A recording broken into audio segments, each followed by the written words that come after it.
जय हिंद दोस्तों, ज्ञान सागर सिविल एकेडमी में आप सबका स्वागत। आज का हमारा टॉपिक है railways in Uttar Pradesh. UPPCS mains GS paper 6 के अंतर्गत एक टॉपिक है ट्रांसपोर्टेशन। रोड ट्रांसपोर्ट पर ऑलरेडी हम डिस्कस कर चुके हैं, एक्सप्रेसवे पे ऑलरेडी डिस्कशन हो चुका है। उसी की कड़ी में आज का हमारा टॉपिक हो जाएगा रेलवेज इन उत्तर प्रदेश। उत्तर प्रदेश में रेलवेज की क्या इंपॉर्टेंस है और क्या स्टेटस और क्या कंडीशंस हैं। उसके अलावा मेट्रो रेल्स उत्तर प्रदेश के किन किन शहरों में हैं और उसकी सिग्निफिकेंस क्या है। नेक्स्ट, रेलवे से संबंधित dedicated freight corridors eastern and western both, उस पर भी हम डिस्कशन करेंगे। नेक्स्ट,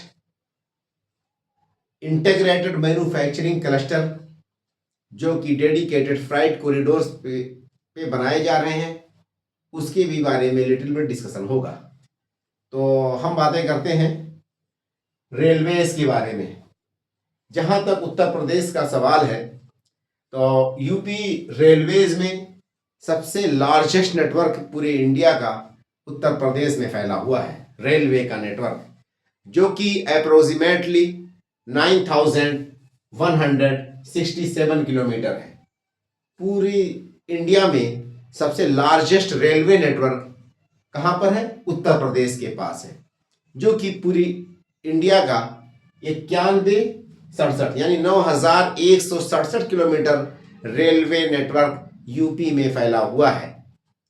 अगर हम रेलवे की डेंसिटी की बात करें तो इंडिया की डेंसिटी से डबल है। मान लीजिए कि इंडिया की रेलवे डेंसिटी 40 किलोमीटर पर 1000 स्क्वायर किलोमीटर एरिया पे रेलवे का ट्रैक है पूरी इंडिया के। अगर एवरेज लेवल निकाला जाएगा तो वहीं यूपी में रेलवे डेंसिटी 20 किलोमीटर सॉरी यानी कि रेलवे की डेंसिटी की अगर बात की जाए इंडिया लेवल पे, तो जहां पर पूरे भारत की एवरेज रेलवे ट्रैक पर 1000 स्क्वायर किलोमीटर में अप्रोक्सीमेटली 20 किलोमीटर है। वहीं ओनली यूपी में रेलवे डेंसिटी 40 किलोमीटर पर 1000 स्क्वायर किलोमीटर एरिया पे है। जहां इंडिया में 20 किलोमीटर है वहां यूपी में 40 किलोमीटर है, यानी यूपी में डबल है रेलवे डेंसिटी। उसके अलावा रेलवे की इंपॉर्टेंस और भी बहुत सारे कारणों से है उत्तर प्रदेश में, कि जो दिल्ली और हावड़ा ये रेलवे लाइन ब्रिटिश पीरियड से चली आ रही है और ये यूपी के बहुत बड़े हिस्से से होकर के गुजरती है, बहुत सारे डिस्ट्रिक्ट से को एक तरह से जोड़ती है। उसके अलावा जो पूरी इंडिया में रेलवे के 17 जोन्स हैं, रेलवे को पूरे भारत के रेलवे को 17 जोन्स में डिवाइड कर दिया गया है। 5 रेलवे जोन के ट्रैक्स उत्तर प्रदेश में फैले हुए हैं। उन 17 में से 5 रेलवे जोन के ट्रैक्स कहां पर हैं? यूपी में अकेले फैले हुए हैं। उसके अलावा रेलवे की इंपॉर्टेंस जो है टूरिज्म के पॉइंट ऑफ व्यू से भी बहुत ज्यादा है, क्योंकि जितने भी पूरे इंडिया के जो मठ हैं, जो पिलग्रिम सेंटर्स हैं, वो सारे के सारे यूपी में हैं। चाहे वो हिंदू धर्म के हों या बौद्ध धर्म को हों या मुस्लिम धर्म के हों या जैन धर्म के हों, बहुत सारे साइट्स हैं। उसके अलावा Dudhwa national park, historical palaces and historical monuments जैसे कि आपका आगरा वगैरह, तो ये टूरिज्म वगैरह के लिए भी बहुत ज़्यादा इंपॉर्टेंस रखता है। तो हम सीक्वेंस वाइज सिस्टमेटिक वे में रेलवे के बारे में बातें करते हैं। तो हमारा टॉपिक क्या है? रेलवेज इन उत्तर प्रदेश। तो फर्स्ट नंबर पे हमारा पॉइंट हो जाएगा इसके अंतर्गत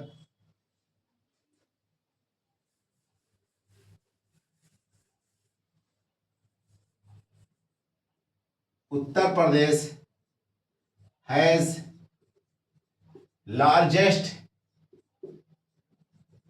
रेलवे नेटवर्क इन इंडिया। पहला पॉइंट ये हो गया कि इंडिया में सबसे बड़ा रेलवे ट्रैक किसके पास है? उत्तर प्रदेश के पास है। जो कि 9,167 किलोमीटर की लंबाई तक फैला हुआ है, which stretches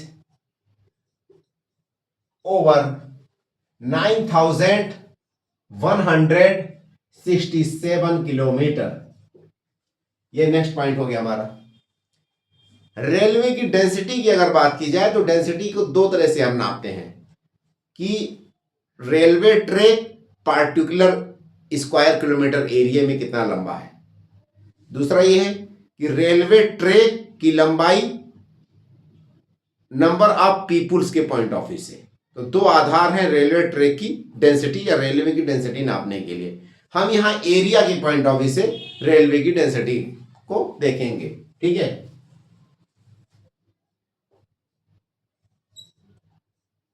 UP has doubled rail density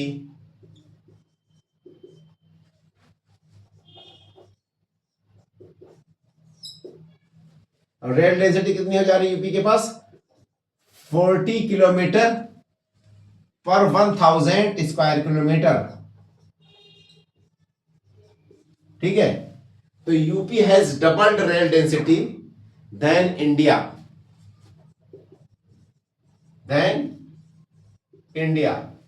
और इंडिया का जो रेलवे डेंसिटी है वो 20 स्क्वायर किलो है, 20 किलोमीटर पर 1000। इंडिया की डेंसिटी कितनी है? 20 किलोमीटर पर 1000 स्क्वायर किलोमीटर, ठीक है। यह इंडिया की डेंसिटी है। तो इंडिया से जस्ट डबल हो जाएगा।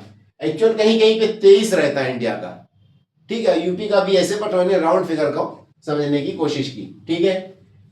दूसरा पॉइंट हो जाएगा, रेलवे के टोटल पूरी इंडिया में 17 जोन है, उनमें से 5 जोन यूपी में उनके ट्रैक फैले हुए हैं। 17 जो रेलवे जोन हैं उनमें से 5 जोन के रेलवे ट्रैक्स कहां पे हैं? यूपी में फैले हुए हैं, ठीक है। तो इसको कुछ इस तरह से हम कह सकते हैं, out of 17 railway zones UP has the network of 5 railway zones, 5 railway zones. अब जो रेलवे जोन्स के नेटवर्क उत्तर प्रदेश में फैले हुए हैं 5, उनके बारे में देख लेते हैं वो कौन कौन से हैं। फॉर एग्जांपल, जैसे कि नंबर 1 पे नॉर्थ नदर्न रेलवे, क्या है? Northern railway. दूसरे नंबर पे आपका जो है नॉर्थ ईस्टर्न रेलवे। जो नदर्न रेलवे इसका हेडक्वार्टर दिल्ली में है, और नॉर्थ ईस्ट रेलवे, क्या? नॉर्थ ईस्ट रेलवे, NER भी बोलते हैं इसको, NER नॉर्थ ईस्ट रेलवे, इसका हेडक्वार्टर आपका गोरखपुर में है।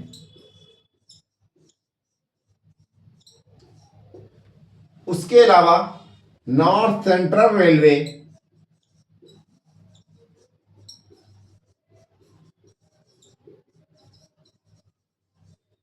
नॉर्थ सेंट्रल रेलवे को क्या कहेंगे हम? NCR, इसका शॉर्ट फॉर्म हो जाएगा NCR। NCR का जो हेडक्वार्टर है नॉर्थ सेंट्रल रेलवे का, वो आपका प्रयागराज इलाहाबाद, NCR का कहां हेडक्वार्टर है? प्रयागराज इलाहाबाद में है। उसके अलावा ईस्ट सेंट्रल रेलवे नेक्स्ट हो जाएगा आपका ईस्ट सेंट्रल रेलवे, इसका हाजीपुर में है। और एक आपका जबलपुर वाला है जो कि आपका वेस्ट सेंट्रल रेलवे है, वो एक है आपका जबलपुर वाला वेस्ट सेंट्रल रेलवे, ठीक है। तो ये 5 रेलवे जोन हैं जिनकी ट्रैक्स उत्तर प्रदेश में फैले हुई हैं। इन पांचों में से 2 रेलवे जोन ऐसे हैं जिनके हेडक्वार्टर्स कहाँ पे है, यूपी में है। एक प्रयागराज में जो कि नॉर्थ सेंट्रल रेलवे का हेडक्वार्टर है, नॉर्थ ईस्टर्न रेलवे या नॉर्थ ईस्ट रेलवे NER जिसे कहते हैं उसका हेडक्वार्टर गोरखपुर में है। तो ये सारे हेडक्वार्टर्स हो गए रेलवे जोन के। नेक्स्ट पॉइंट हमारा जो है रेलवे से संबंधित है। इंडिया का अगर हम देखते हैं रेलवे ट्रैक्स में तो बहुत पॉपुलर और बहुत ज़्यादा फेमस है और बहुत ज़्यादा अपनी में एक हिस्ट्रिकल इंपॉर्टेंस लिए हुए है, तो वो दिल्ली हावड़ा रेल ट्रैक कहलाता है। उसके अलावा दूसरे नंबर पे अगर कोई ट्रैक पूरी इंडिया में सबसे बिजिएस्ट है, सबसे ज़्यादा इंपॉर्टेंस हिस्ट्रिकल इंपॉर्टेंस अपना रखता है, तो Hajipur via Gorakhpur to the Mumbai या बॉम्बे या मुंबई, ये ट्रैक है।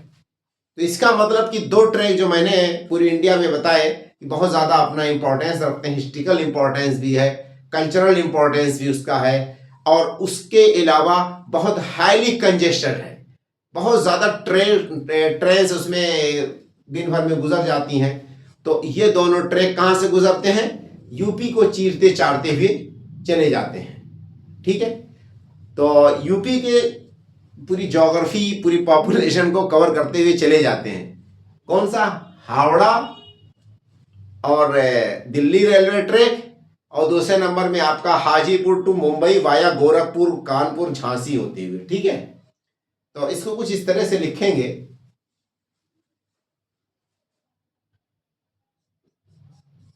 मोस्ट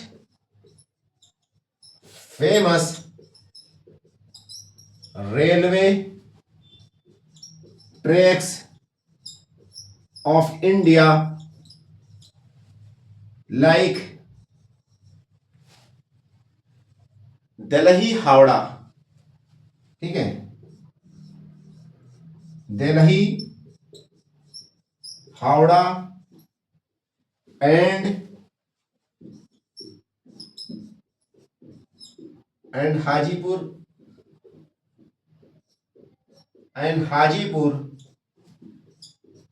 वाया गोरखपुर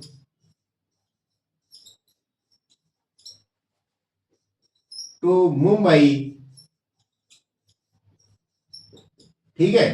तो most famous railway tracks of India like Delhi Howrah and Hajipur via Gorakhpur to the Mumbai transverse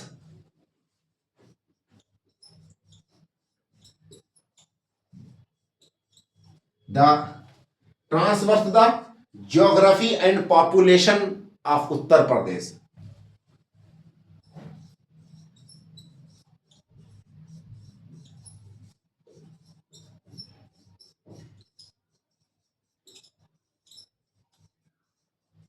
ठीक है, उत्तर प्रदेश। कहने का तात्पर्य है कि इंडिया के सबसे मोस्ट फेमस ट्रैक और सबसे बिजिएस्ट ट्रैक की अगर बात की जाए तो ये आपका एक है दिल्ली हावड़ा ट्रैक है जो कि बहुत लॉन्गेस्ट भी है, और उसके अलावा हाजीपुर गोरखपुर होते हुए मुंबई वाला जो ट्रैक है ये भी बहुत इंपॉर्टेंट रखता है। ये दोनों ट्रैक उत्तर प्रदेश की ज्योग्राफी और जनसंख्या को चीरते हुए क्रॉस करते हुए गुजरती हैं। कुछ ऐसा समझिए, ये दोनों ट्रैक उत्तर प्रदेश की ज्योग्राफी और जनसंख्या को चीरते हुए या उसको ट्रांसवर्स करते हुए गुजर जाती हैं। इसको इस तरह से कुछ कहा जाएगा, ज्यादा बेटर होगा। नेक्स्ट पॉइंट क्या है कि बीजीएस स्टेशन। उत्तर प्रदेश की अगर बात की जाए तो बीजीएस स्टेशन भी अगर पूरे इंडिया में अगर कहीं पे है तो यूपी के पास ही है। कानपुर को तो पूरे इंडिया का सबसे ज्यादा बीजीएस स्टेशन माना गया। मोर देन 180 ट्रेन जो है एक दिन में कानपुर से गुजर जाती है। कानपुर जो जंक्शन है, railway junction central, Kanpur central है ना, वहां से मोर देन 180 ट्रेन समझ लीजिए एक दिन में पास हो जाती हैं। तो बीजीएस स्टेशन से, ठीक है, ये पॉइंट हमारा क्या हो जाएगा नेक्स्ट, रेलवे में ही biggest railway station of India also located in Uttar Pradesh like Kanpur, Varanasi, Mathura, Agra and Gorakhpur. मैं खुद लमसम पूरे भारत का तो भ्रमण कर चुका हूं और पूरे इंडिया में इससे ज्यादा बिजीएस्ट स्टेशन कहीं नहीं पाया। मथुरा भी बहुत ज्यादा बिजी है, आगरा भी बहुत ज्यादा बिजी है, गोरखपुर भी बहुत ज्यादा बिजी है और कानपुर वाराणसी तो है ही है इटसेल्फ। और इन सारे स्टेशन में लमसम मैं गुजर चुका हूं और मैंने देखा है। ठीक है, नेक्स्ट क्या है कि जो डेडिकेटेड फ्राइट कॉरिडोर्स हैं वो भी यूपी से ही गुजरते हैं। ठीक है, तो ईस्टर्न डेडिकेटेड फ्राइट कॉरिडोर इसका 57% नेटवर्क यूपी से गुजरता है, नंबर 1 पॉइंट। जो वेस्टर्न डेडिकेटेड फ्राइट कॉरिडोर है वो आकर के दादरी में टर्मिनेट होता है यानी इंड होता है। ठीक है, तो इन दोनों पॉइंट्स को भी हम लिख देते हैं यहाँ पे। नेक्स्ट पॉइंट हमारा है आपका eastern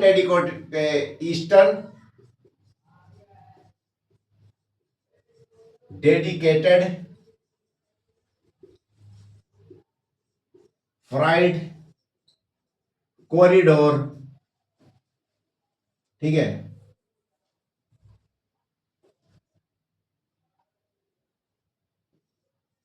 has the network of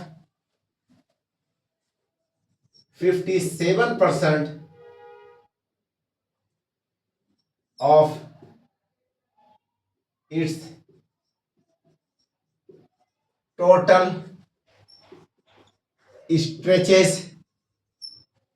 ठीक है, तो eastern dedicated freight corridor has the network of 57% of its total stretches. ठीक है, इनसाइड द उत्तर प्रदेश। उत्तर प्रदेश में 57% जो है ईस्टर्न डेडिकेटेड फ्राइट कॉरिडोर का नेटवर्क फैला हुआ है।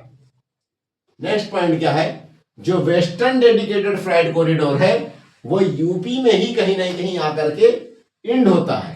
कहां पे इंड होता है? यूपी में। तो इस पॉइंट को भी लिख सकते हैं, वाइल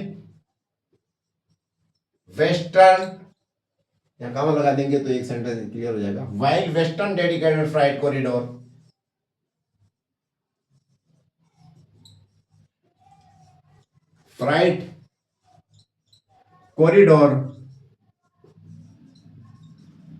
terminates at दादरी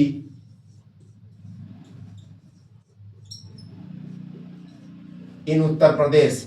ठीक है, एट दादरी इन उत्तर प्रदेश। तो ये दादरी में कहीं ना कहीं आकर के ये western dedicated freight corridor end हो जाता है। ठीक है, और ये चलता कहां से?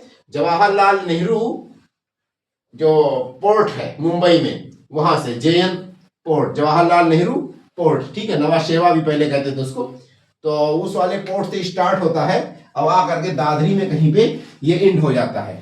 तो ये दूसरा मतलब कि यूपी के पॉइंट ऑफ व्यू से हमने देख लिया कि दो क्वालिटीज हैं कि सारे के सारे यूपी से गुजरते हैं। उसके अलावा रेलवे की जो इंपॉर्टेंस की बात की जाए, ठीक है,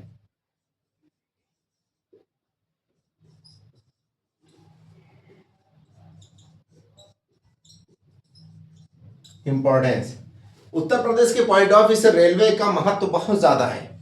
महत्व इतना ज्यादा, घनत्व है, समझिए आप, ऐसा कहिए, इसका महत्व बहुत घनत्व है। जैसे जितने भी रेलवे मतलब कि पूरे इंडिया के जो रिलीजियस प्लेसेस हैं, जो स्पिरिचुअल साइट्स हैं, वो सारे के सारे यूपी के पास ही हैं। ठीक है, जैसे सारनाथ बुद्धिस्ट साइट है, कुशीनगर बुद्धिस्ट साइट है, लुम्बिनी श्रावस्ती बुद्धिस्ट साइट। ऐसे जो है सनातन धर्म मथुरा, काशी, अयोध्या, प्रयागराज, अभी महाकुंभ लगा था। तो ये श्रद्धालुओं के लिए एक तरह से विजिटिंग प्लेस है और ये रेलवे की इंपॉर्टेंस बहुत ज्यादा बढ़ जाती है। उसके अलावा कुछ हिस्ट्रिकल प्लेस ऐसे हैं, ऐसे मोन्यूमेंट्स हैं जो पूरी वर्ल्ड में अपना यूनिक फीचर रखते हैं, जैसे कि आपका ताज ऑफ आगरा या ताजमहल ऑफ आगरा। उसके अलावा दुधवा नेशनल पार्क को अगर हम देखेंगे तो वो टूरिस्ट के अट्रैक्शन का बहुत बड़ा साधन और सोर्स है, और सब नेटवर्क इंटरकनेक्टेड है किससे? रेलवे नेटवर्क से। ठीक है, तो रेलवे की इंपॉर्टेंस बहुत ज्यादा है उत्तर प्रदेश में। तो इस पॉइंट को कुछ इस तरह से लिखा जाएगा कि रेलवे इज इंपॉर्टेंस, ठीक है,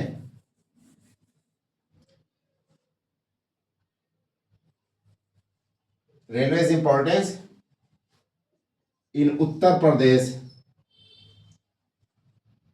increases because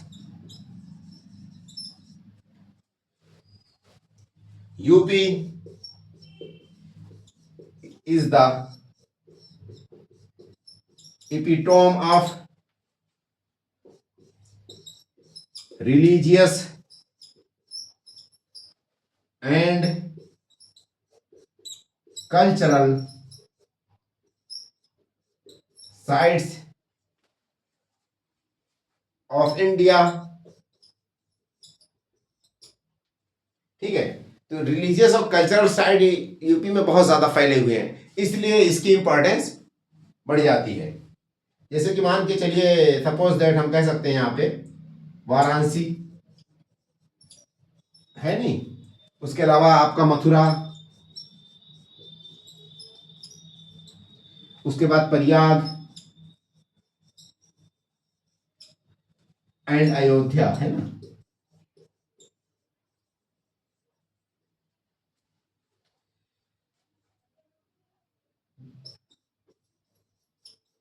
टूरिज्म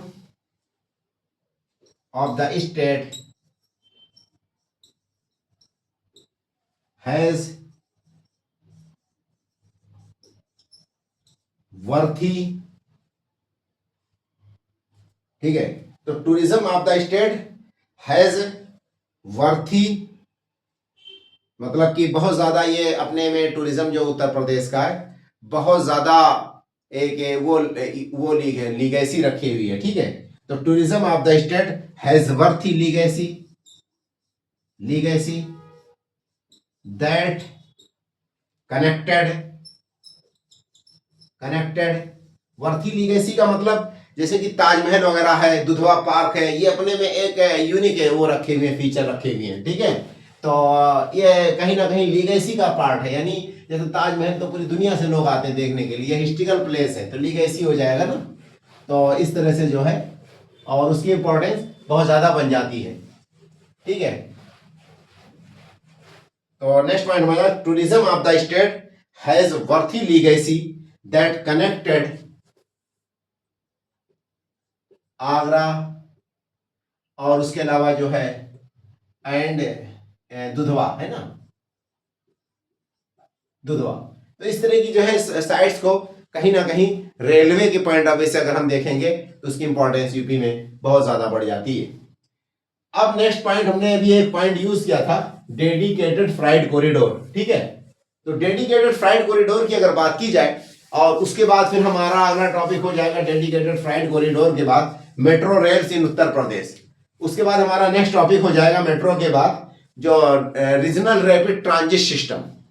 ठीक है, ये तीनों यूपी से गुजरती हैं या यूपी के पास अवेलेबल है, तो ये हमारी स्टडी का एक तरह से चारा है या हमें जरूरी है स्टडी किया जाए। तो हमारा नेक्स्ट टॉपिक हो जाएगा रेलवे में डेडिकेटेड फ्राइट कॉरिडोर। ठीक है,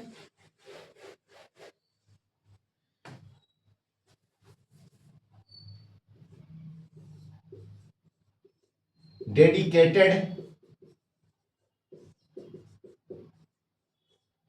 फ्राइट कॉरिडोर।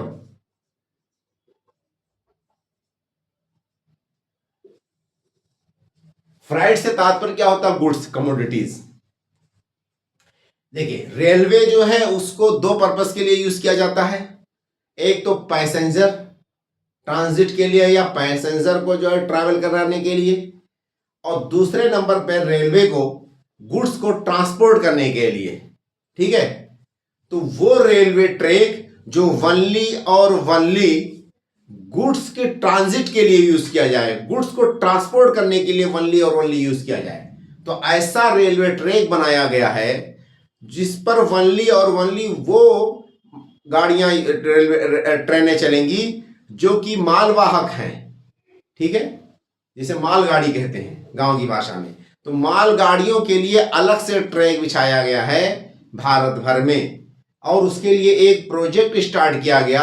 उस प्रोजेक्ट का नाम रखा गया डेडिकेटेड फ्राइट कॉरिडोर प्रोजेक्ट। कितना?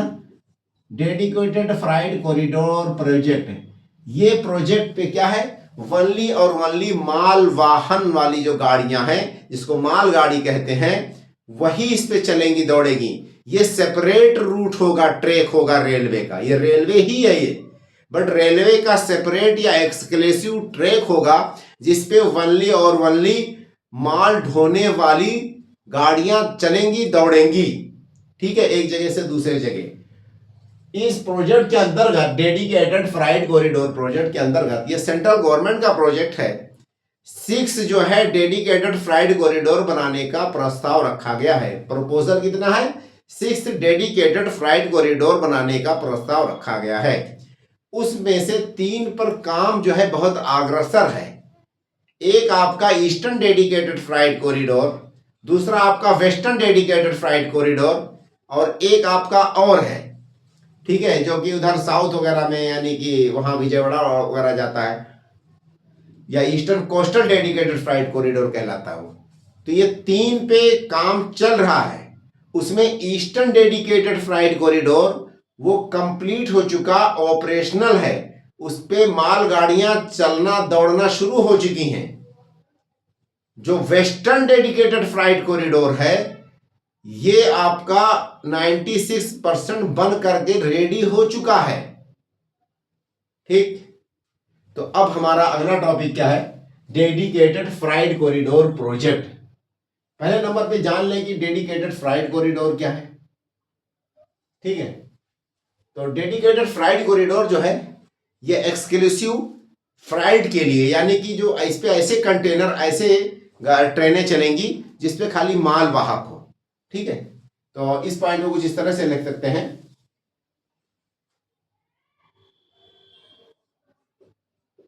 It is the railway system exclusively designed to transport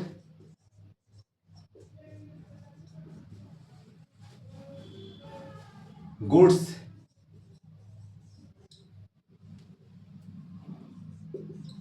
through specific। अब स्पेसिफिक क्या है? स्पेसिफिक मतलब कि जो ट्रेन होंगी वही स्पेसिफिक ट्रेन, डबल स्टैकिंग होता है इसमें, ठीक है। स्पेसिफिक ट्रेन, स्पेसिफिक ट्रेन इस तरह से लिख सकते हैं, स्पेसिफिक ट्रेन फीचर्ड विद, है ना, फीचर्ड विद। इसमें एक टर्म आता है आपका, क्या है? डबल स्टैक कंटेनर होता है, हाँ, double stack container and heavy haul train, ठीक है। Featured with double stack, double, अभी मैं एक्सप्लेन करता हूं इसको। Double stack container, double stack container and heavy haul train, and heavy haul train enhancing the capacity and speed, ठीक है, enhancing the capacity and speed. देखिए, it is the railway system exclusively designed to transport goods through specific trains featured with double stack containers and heavy haul train, ठीक है, heavy haul train that enhancing the capacity and speed, ठीक है, that enhancing capacity and speed. अब देखिए, ये एक तरह का रेलवे का ही एक तरह का एक सिस्टम है जो कि खासकर डिजाइन किया गया है गुड्स यानी माल वगैरह को ट्रांसपोर्ट करने के लिए, गुड्स वगैरह कमोडिटीज वगैरह को एक जगह से दूसरी जगह शिफ्ट करने के लिए, मूवमेंट करने के लिए ये ट्रांसपोर्ट किया गया, जो खास तरह की ट्रेनों के द्वारा ट्रांसपोर्ट किए जाएंगे ये गुड्स वगैरह। वो जो ट्रेन है वो खास एक फीचर्स होगी, उसमें कुछ स्पेसिफिक फीचर होती है ट्रेनों में, जैसे कि डबल स्टैक कंटेनर के बने होते हैं। डबल स्टैक कंटेनर का मतलब क्या होगा कि जैसे कि एक डब्बा है ट्रेन का, तो उस पर ऊंचा जो है एक दूसरा डब्बा लाद दिया जाएगा, तो दो दो डब्बे तर के ऊपर यानी ऊपर नीचे जो है एक तरह से रखे रहेंगे। इसकी वजह से जो सेंटर ऑफ ग्रेविटी है उसको मिनिमाइज किया जाता है, कुछ इस तरह से डिजाइन किया जाता है। फिर जब सेंटर ऑफ ग्रेविटी मिनिमाइज करके और उसकी बैलेंसिंग सिस्टम और ज़्यादा बढ़िया से मतलब कि स्ट्रांग हो जाती है बैलेंसिंग सिस्टम, जिसके कारण क्या होता है कि उसको एक तरह से डैमेज होने के या कहीं ना कहीं एक्सीडेंट वगैरह से गिरने के चांसेस कम होते हैं और सेफ भी रहते हैं जो भी प्रोडक्ट या गुड्स ट्रांसपोर्ट होते हैं। नेक्स्ट पॉइंट क्या है कि डबल कंटेनर होगा ऊपर से नीचे, तो आपका फ्यूल कम लगेगा और कॉस्टिंग जो है लॉजिस्टिक कॉस्ट कम आएगी। तो इस तरह से इसको डिजाइन किया जाता है। अगला पॉइंट क्या कि जो हैवी हॉल ट्रेन है, हैवी हॉल का कोई ऐसा उसमें लॉजिक नहीं लग रहा है, बस इससे तात्पर्य क्या है कि 25 पता नहीं 25 है मतलब कि टन की कितनी स्पीड है उस पर जो रखने की कैपेसिटी होती है। तो ये क्या है कि वेट को निर्धारण करता है कि मैक्सिमम यानी बहुत ज्यादा से ज्यादा वेट इस पे लादे जा सकते हैं, ये समझिए। इसका तात्पर्य क्या है, हैवी हॉल ट्रेन का मतलब बहुत ज्यादा इस पे वेट रखे जा सकते हैं। जो इसका एक्सल है यानी जो चक्का इस तरह से कुछ डिजाइन किया जाता है कि बहुत ज्यादा हैवी वेट इस पे रखे जा सकते हैं, इस तरह के ट्रेन है। और उसके अलावा ये कैपेसिटी और स्पीड वगैरह को बढ़ाने का काम करता है। ठीक है, तो ये हो गया। नेक्स्ट पॉइंट क्या है कि अब इसकी इंपॉर्टेंस क्या है, हर चीज का हमें इंपॉर्टेंस भी पढ़ते चले जाए साथ ही साथ, है ना। और उसके अलावा इस प्रोजेक्ट के अंतर्गत कौन कौन से भी काम किस पे चल रहा है और कितना काम कंप्लीट हो चुका है, तो ये भी पढ़ लेंगे। और यूपी में जहां जहां से ये गुजरेगा उसका मैप बना लिया जाएगा, है ना।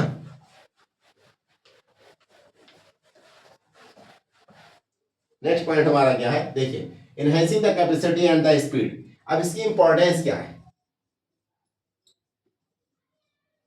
देखिए इंपॉर्टेंस की अगर बात की जाए इसमें, तो हमने पहले नंबर पे जो है लिख दिया कि डीकंजेस्ट जो है रेलवे स्पीड थ्राइस द, ठीक है।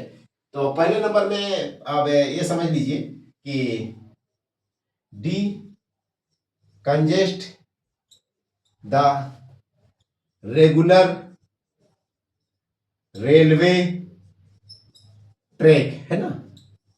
क्योंकि हमारे यहाँ जो ट्रेडिशनल रेलवे ट्रैक है, रेगुलर रेलवे ट्रैक मतलब जो ट्रेडिशनल रेलवे ट्रैक है, उस पे क्या है, पैसेंजर ऑफ राइड यानी मालगाड़ियां और सवारी गाड़ी दोनों चलती हैं, ठीक है। तो वो कहीं ना कहीं बिजी रहता है, कहीं कहीं हॉल्ट टाइप स्टेशन होते हैं, तो एक घंटे ट्रेनें रुकी रहती हैं।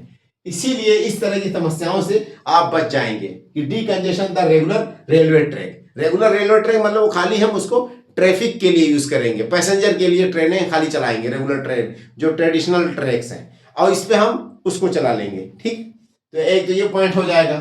नेक्स्ट पॉइंट क्या है कि जो इसका स्पीड नहीं है, स्पीड थराइस द ट्रेडिशनल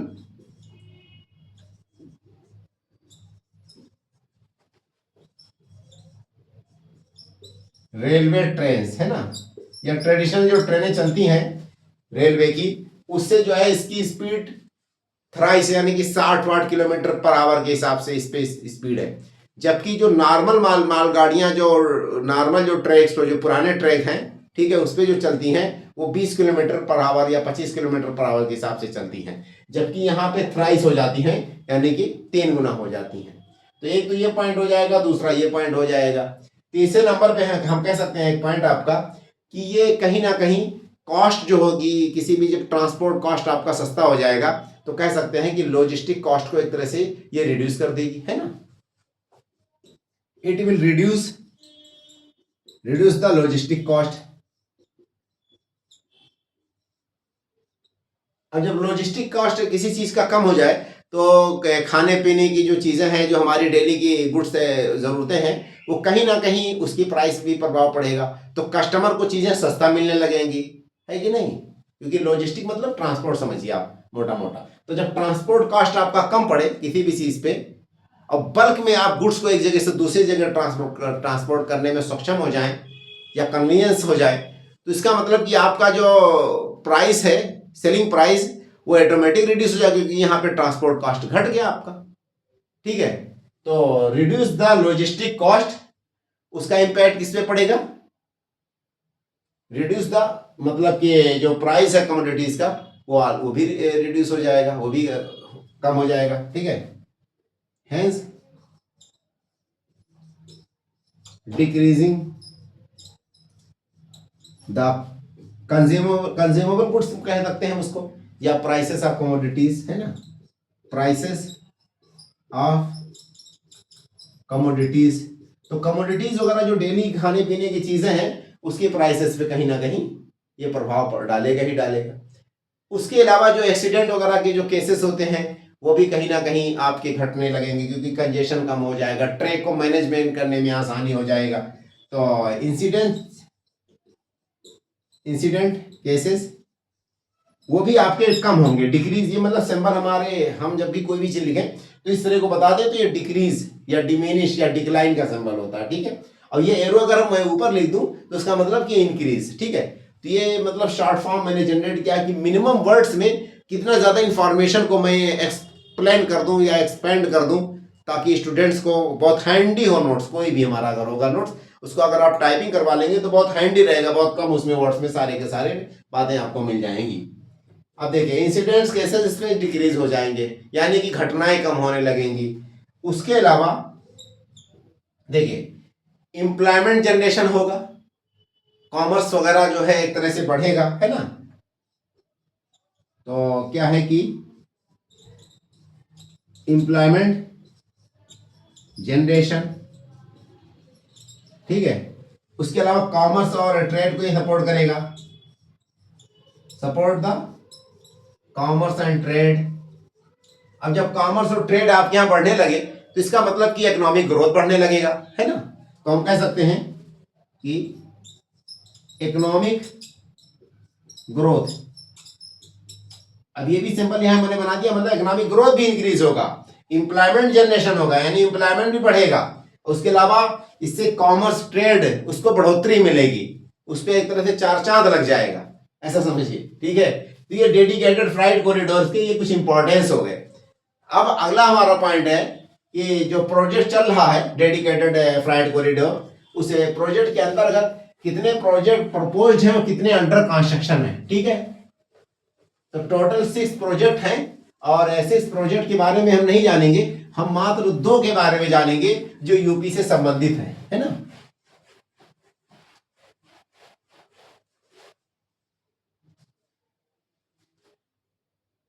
तो कह सकते हैं कि डेडिकेटेड फ्राइट कॉरिडोर प्रोजेक्ट, ठीक है, under dedicated fried corridor project, ये क्या शॉर्ट फॉर्म हो जाएगा ना, dedicated fried corridor short form हो जाएगा।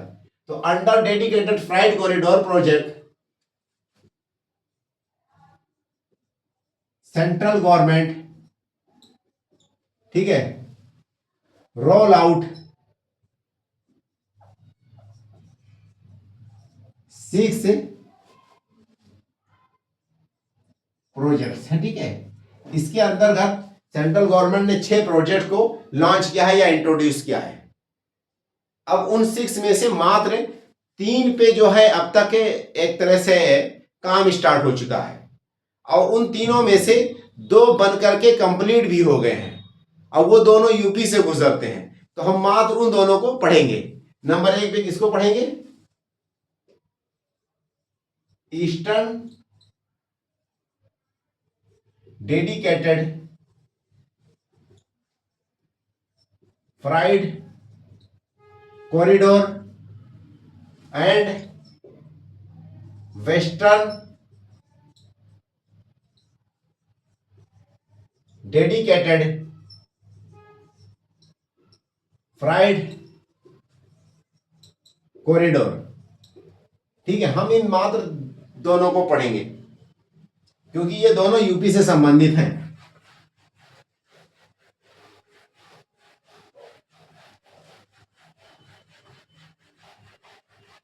देखिए नंबर 1 पे हम ले लेते हैं western dedicated freight corridor.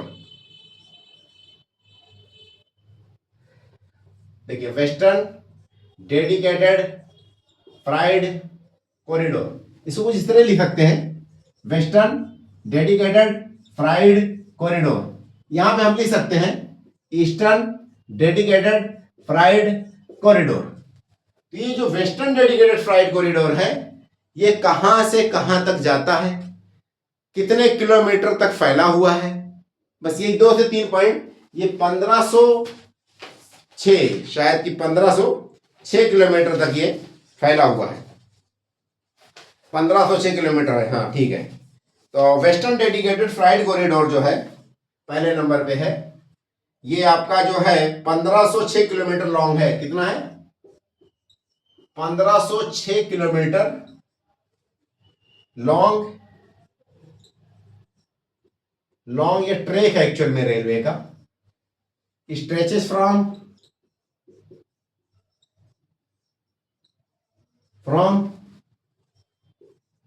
Jawaharlal Nehru port, JLN port, Nehru port कहां पे है? ये मुंबई में है। To the Dadri eight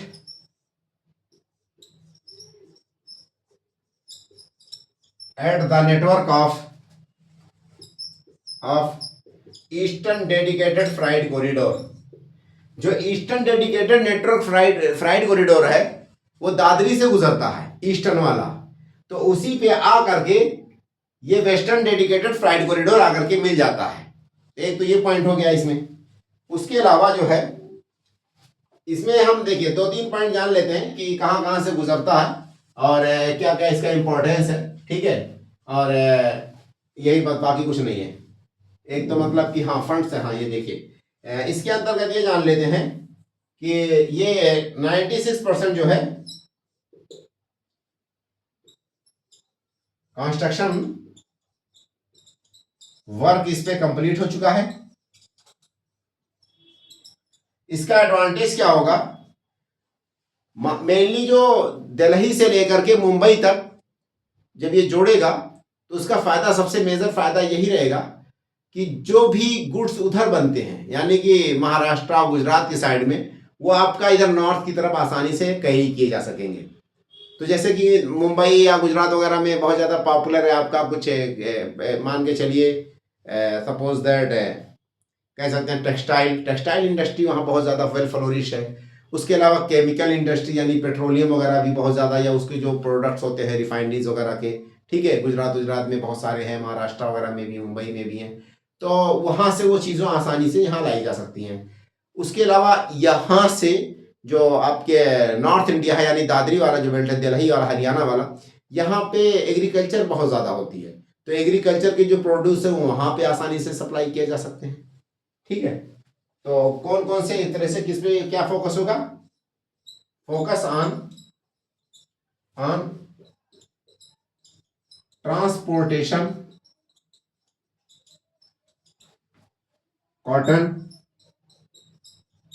cotton, उसके बाद केमिकल्स एंड एग्री प्रोड्यूस है नहीं, एग्रीकल्चरल प्रोड्यूस। इसको आप एक जगह से दूसरी जगह आसानी से ट्रांसफर कर पाएंगे। ये कितने स्टेट से गुजरेगा ये बहुत ज्यादा इंपॉर्टेंट है। तो आपका वेस्टर्न डेडिकेटेड फ्राइट कॉरिडोर ये टोटल 5 स्टेट से गुजरेगा। कितने स्टेट से? इट पासेस थ्रू 5 स्टेट में। देखिए यूपी से स्टार्ट करते हैं क्योंकि यूपी एक तरह से टर्मिनल है दादरी इसका। तो नंबर 1 पे यूपी हो जाएगा। दूसरे नंबर में हरियाणा से होके जाएगा। हरियाणा से आगे चलेंगे तो राजस्थान आ जाएगा आपका यहाँ पे। राजस्थान से आगे चलेंगे तो आपका क्या आएगा, गुजरात आएगा, है ना, गुजरात। गुजरात के बाद आगे आएगा आपका महाराष्ट्र, ठीक है। गुजरात के बाद क्या आएगा, महाराष्ट्र, गुजरात एंड महाराष्ट्र, ठीक। तो it passes through Uttar Pradesh, Haryana, Rajasthan, Gujarat and Maharashtra, इन पांचों स्टेट से ये गुजरेगा।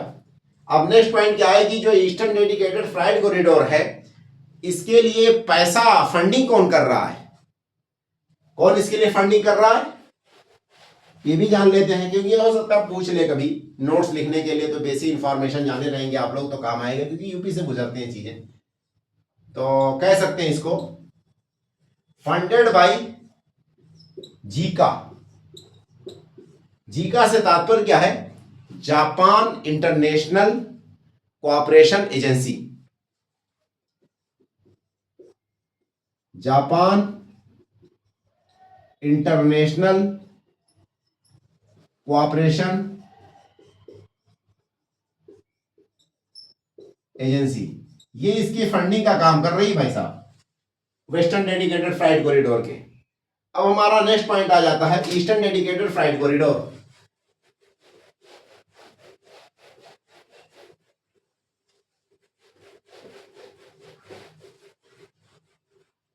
ठीक, क्या है eastern dedicated freight corridor, eastern dedicated freight corridor. Eastern dedicated freight corridor, इसकी लंबाई कितनी है, 1856, 1856 ये किलोमीटर लंबे पे फैला, लंबाई है इसकी नेटवर्क की, ट्रैक की नेटवर्क कितना है, 1856 किलोमीटर। कहीं कहीं पे 1839 रहता है, ठीक है, बट ये 1856 हम मान के चलते हैं।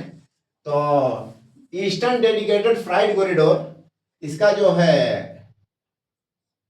ट्रैक नेटवर्क कितना है, 1856 किलोमीटर।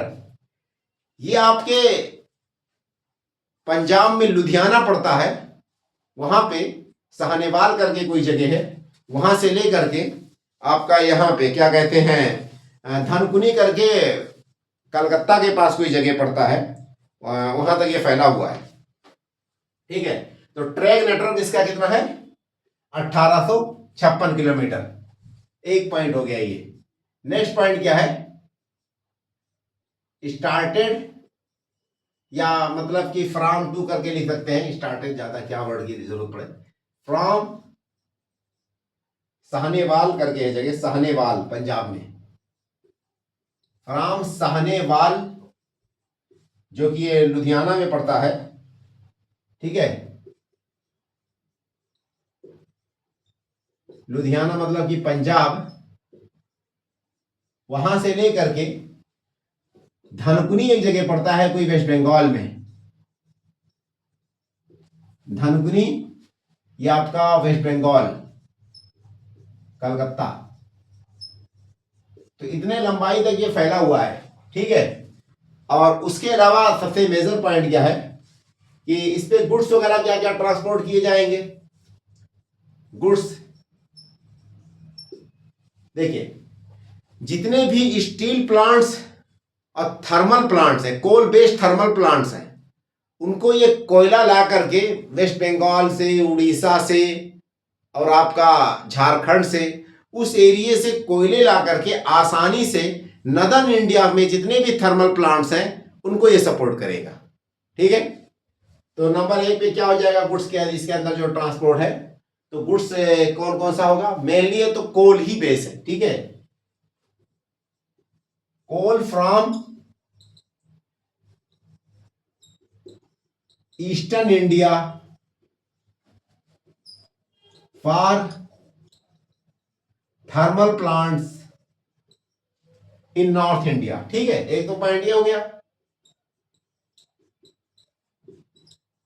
नॉर्थ इंडिया में जितने भी थर्मल पावर प्लांट्स हैं उन सब के लिए कोल बहुत भारी मात्रा में ला करके ये कहीं ना कहीं सप्लाई करेगा। उसके अलावा एग्रीकल्चर कमोडिटीज वगैरह के लिए भी ये बहुत ज्यादा है। ठीक है, उसके अलावा और क्या है, एग्रीकल्चर प्रोड्यूस या agriculture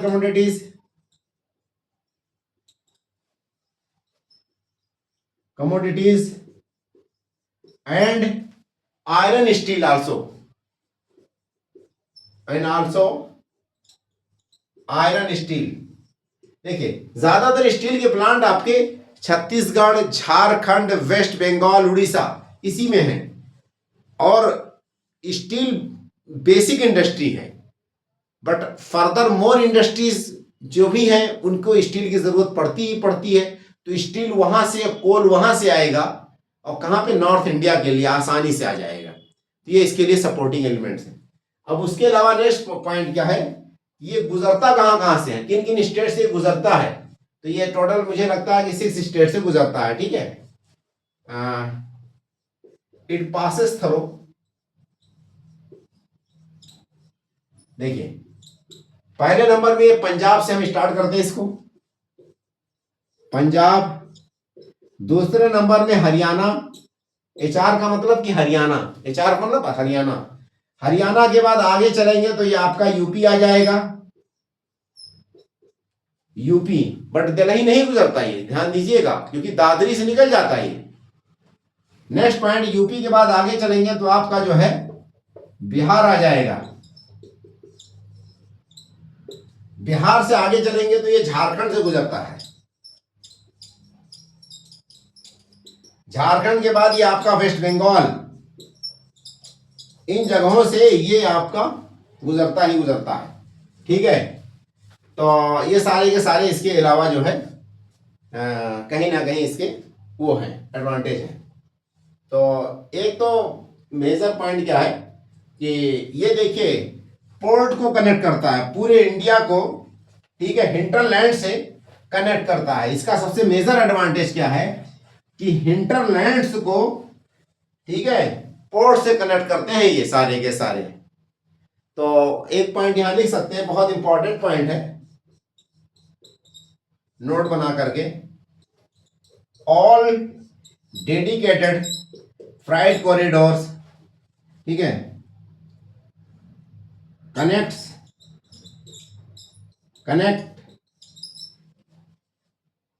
connects the hinterlands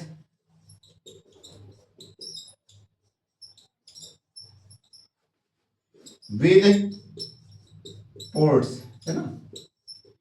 port से जो है सारे के सारे, all dedicated freight corridor connects the hinterlands with the major ports of India. ये सबसे मेजर पॉइंट ये है। नेक्स्ट पॉइंट क्या है इसमें कि देखिए इसमें क्या है कि पोर्ट एक्सेस हो जाता है, एक तरह से ट्रैवल टाइम रिड्यूस हो जाता है, कंजेशन वगैरह। ठीक है, तो इसके कुछ पॉइंट्स को हम बेनिफिट्स को गिना देते हैं थोड़ा सा, तो बहुत अच्छा रहेगा, क्योंकि बेनिफिट्स मैंने लिख दिया है, बहुत सारे लिखे हुए हैं। तो फर्स्ट नंबर पे पॉइंट्स हमने बेनिफिट्स में लिखा हुआ है। इसमें देखिए इसको फंडिंग कौन कर रहा है, इसका जो है फंड का काम funded by world bank. World bank के थ्रू ये बन रहा सहायता से, funded by world bank. Eastern dedicated freight corridor जो कि साहनेवाल लुधियाना पंजाब से स्टार्ट होता है, धनकुनी कलकत्ता यानी वेस्ट बंगाल में एंड होता है। 1856 किलोमीटर पे ये फैला हुआ है। इसको बनाने के लिए जो फंड दे रहा है वो वर्ल्ड बैंक है। ठीक है, अब इसके बेनिफिट्स के बारे में बात कर ले तो देखिए लॉजिस्टिक कॉस्ट को रिड्यूस करता है, वही बात जो मैंने पहले कही थी। उसके अलावा रेलवे के उसको 2 पॉइंट तो मैंने पहले लिख ही दिया था। तो रेलवे का एक तरह से रेवेन्यू को एक तरह से इंप्रूव करेगा, रेलवे रेवेन्यू एक तरह से इंप्रूव होगी इसके द्वारा। ठीक है, इंक्रीज हो जाएगी।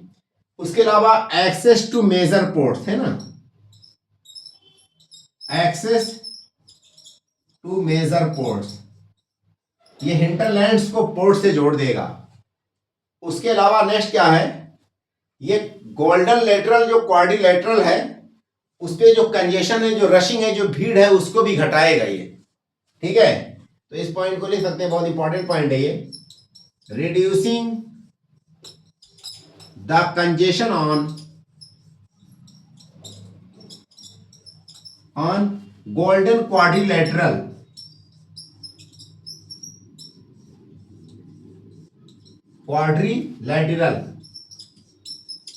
गोल्डन क्वाड्रिलेटरल का जो कंजेशन है, जो भीड़ है, रशिंग है, उसको भी ये कम करेगा।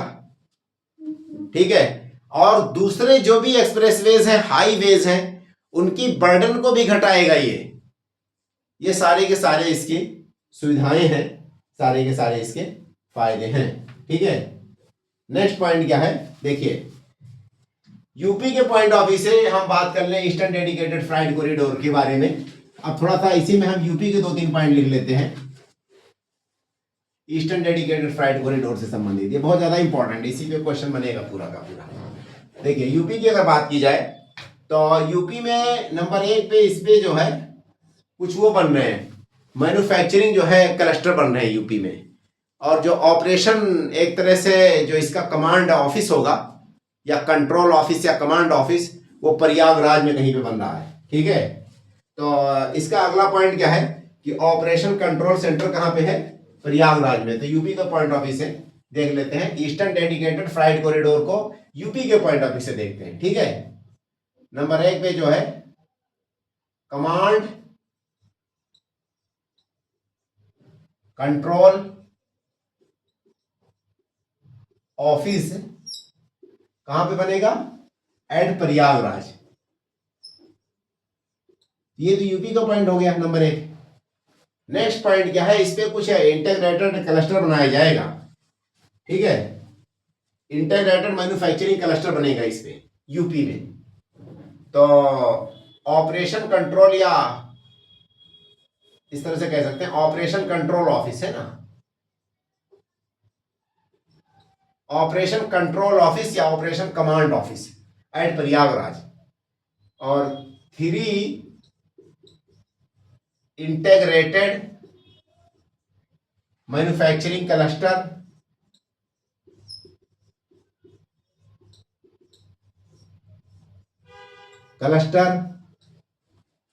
Around eastern dedicated freight corridor. ठीक है, टू बी कंस्ट्रक्टेड। 3 जो है इंटीग्रेटेड मैन्युफैक्चरिंग क्लस्टर जो है बनाया जाएगा, किसके अंतर्गत, इसी के अंतर्गत बनाया जाएगा, इसी का ही हिस्सा रहेगा। ये जो आपका ईस्टर्न डेडिकेटेड फ्राइट कॉरिडोर है उसी का ही हिस्सा है। 3 जो है इंटीग्रेटेड मैन्युफैक्चरिंग क्लस्टर बनाया जाएगा इसी के आजू बाजू में, सराउंडिंग में। पहले नंबर में आपका जो इंटीग्रेटेड क्लस्टर होगा इटावा, औरैया और आपका कानपुर वाले एरिया में। ठीक है, तीनों जो बनेगा उसमें से नंबर 1 हो जाएगा आपका इटावा, औरैया, कानपुर क्लस्टर है ना, क्लस्टर लिख देते हैं समझने के लिए। तो पहला क्लस्टर यहां बनेगा। दूसरे नंबर का जो क्लस्टर बनेगा वो प्रयागराज और वाराणसी के बीच में बनेगा।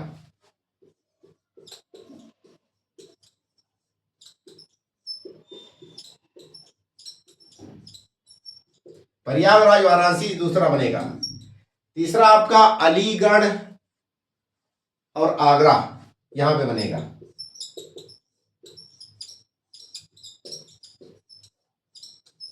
ठीक है, ये तीनों क्लस्टर बनेगा। उसके अलावा जो यूपी सीडा है वो अपना एक क्लस्टर अलग बना रहा है। इसके अलावा देखिए,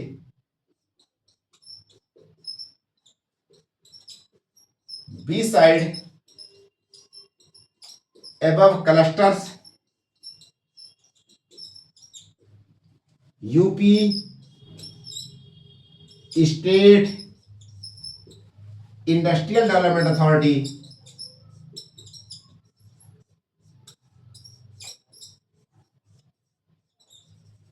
industrial development authority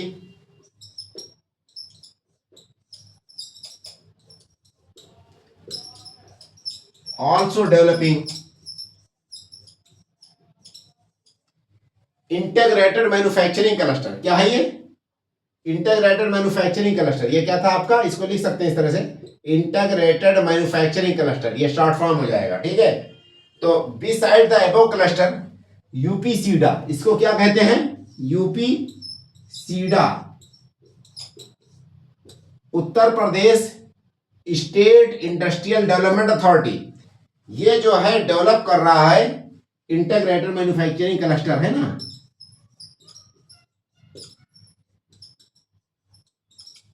manufacturing cluster कहां पे? एट आगरा। ठीक है, आगरा पे ये आपका यूपी सीडा भी एक मैन्युफैक्चरिंग क्लस्टर बनाएगा। देखिए, यूपीडा क्या है? यूपीडा, इसका तात्पर्य क्या है कि Uttar Pradesh expressway industrial development authority, Uttar Pradesh expressway industrial development authority, UPEIDA कहलाता है। यूपी में जितने भी एक्सप्रेसवे बन रहे हैं, क्या है ये? एक्सप्रेसवे।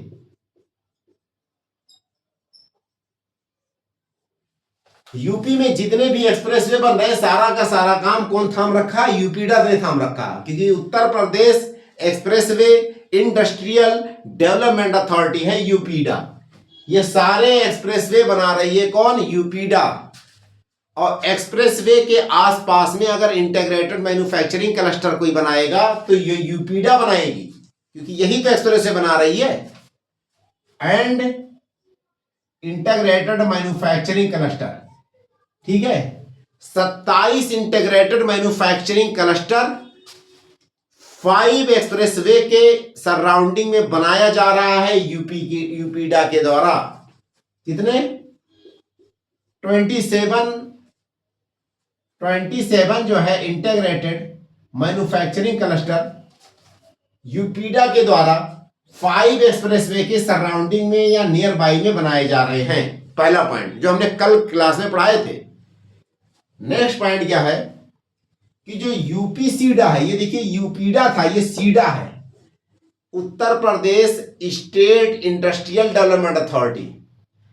ये जितने भी इंडस्ट्रियल टाउन बन रहे हैं, जैसे Noida, BIDA, Bundelkhand industrial development authority, इन सारे के बना, GIDA, Gorakhpur industrial development authority, इन सारे के देखभाल बनाने का, मैन्युफैक्चरिंग बजट सैंक्शन करना, उसका ऑपरेशन का काम और उसका रेगुलेशन, उसका सुपरविजन, कंस्ट्रक्शन, ये सारा कॉन्ट्रैक्ट देना, कॉन्ट्रैक्ट की बोली लगवाना, ये सारा कौन करता है? यूपी सीडा करता है। जैसे बुंदेलखंड इंडस्ट्रियल डेवलपमेंट अथॉरिटी, ऐसे ही यूपी सीडा एक काम और कर रही है कि एक इंटीग्रेटेड मैन्युफैक्चरिंग क्लस्टर भी बना रही है आगरा में। ठीक है, ये तो अपना अलग बना रही है, ये अलग बना रही है, इससे कंफ्यूज मत होइएगा। बट इसका एक्चुअल में काम क्या है? इंडस्ट्रियल टाउन क्या बनाना? इंडस्ट्रियल टाउन, इंडस्ट्रियल टाउन को बनाना या बसाना। जैसे कि Bundelkhand industrial development authority, Gorakhpur industrial development authority, Lucknow industrial development authority, Noida new Okhla industrial development authority, ये सारे के सारे बनाने का काम, कॉन्ट्रैक्ट, नजर रखना, उस पर ओवरहालिंग, जो भी है सारा वर्क एग्जीक्यूशन, ये सारा यूपी सीडा करती है। बट इसका एक काम और भी है कि आगरा के पास इंटीग्रेटेड मैन्युफैक्चरिंग क्लस्टर भी बना रही है। अब सारी चीजें क्लियर हो गई होंगी। इंटीग्रेटेड क्लस्टर ये अपने आजू बाजू में बना रही है, यूपीडा एक्सप्रेसवे के आजू बाजू में बनाई गई। ठीक है, तो ये सारा का सारा आपका। नेक्स्ट, अब देखिए इसी से संबंधित हम एक डायग्राम बना लेते हैं आपका ईस्टर्न डेडिकेटेड फ्राइट कॉरिडोर से संबंधित, जो कि बहुत ज्यादा महत्व रखता है।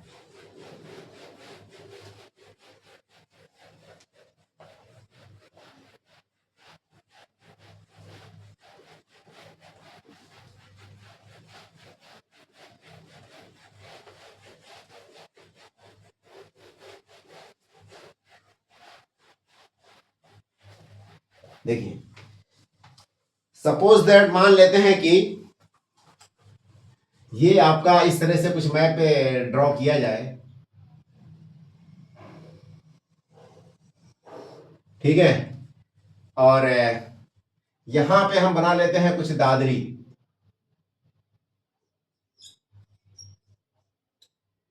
दादरी,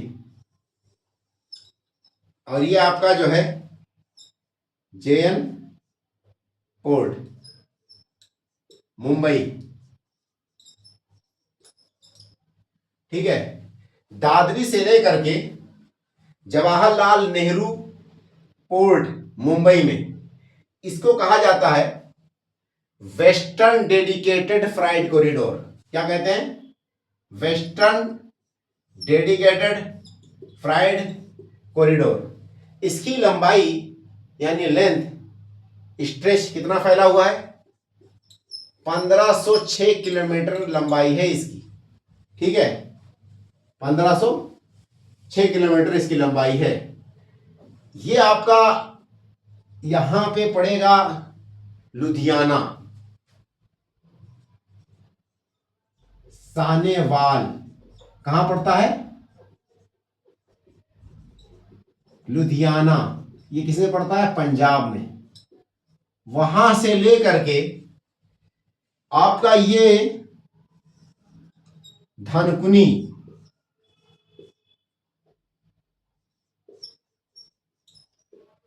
धनकुनी ये कहां पड़ता है? वेस्ट बंगाल में, ठीक है। इसको हम कहते क्या है? साहनेवाल यानी लुधियाना से स्टार्ट होता है और ये धनकुनी वेस्ट बंगाल में एंड हो जाता है। इसका नाम क्या है? Eastern dedicated fried corridor. यह 1856 किलोमीटर में फैला हुआ है। यह 1856 किलोमीटर में से 1000 समथिंग किलोमीटर यूपी में से गुजरता है। मतलब 57% इसका हिस्सा यूपी में है, इस तरह से कह सकते हैं। साहनेवाल से जैसे आप आगे चलेंगे लुधियाना से, तो पहला टाउन आपका पड़ेगा अंबाला। ये इसको डायग्राम हम ड्रॉ कर लेते हैं और समझने की कोशिश करते हैं, क्योंकि एग्जाम में पूछ भी सकता है। तो साहनेवाल से अगर आप आगे लुधियाना से चलेंगे तो फर्स्ट नंबर पे आपका यहां पे कहीं पे अंबाला पड़ेगा। अंबाला, अंबाला ये हरियाणा में पड़ता है। HR का मतलब हरियाणा होता है। ये अंबाला हो गया। अंबाला से जैसे आगे चलेंगे, यहां पे कहीं पे सहारनपुर है,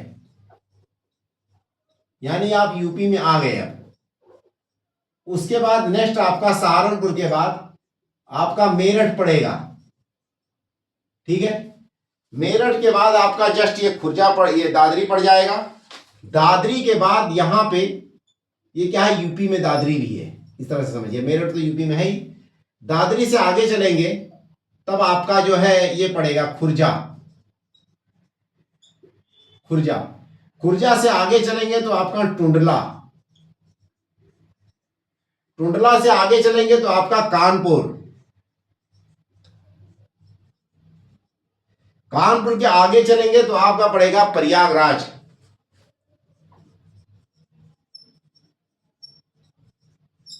कहने का तात्पर्य आगरा से नहीं गुजरता है, जबकि Aligarh Agra integrated manufacturing cluster बन रहा है, तो ये बीच से आगरा के पास से कहीं से गुजरता होगा, जो कि टुंडला पड़ता है पास में, ठीक है।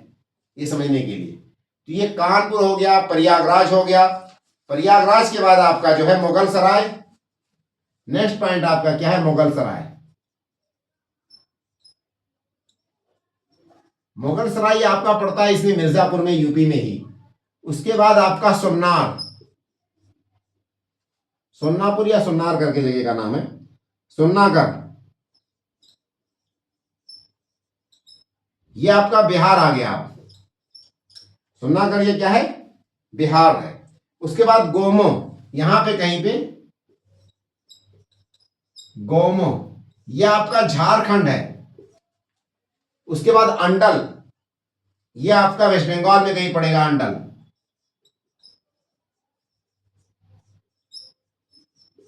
ये मेजर सिटीज हो गए किस पे, ईस्टर्न डेडिकेटेड फ्राइट कॉरिडोर के मेजर सिटीज हो गए। क्या,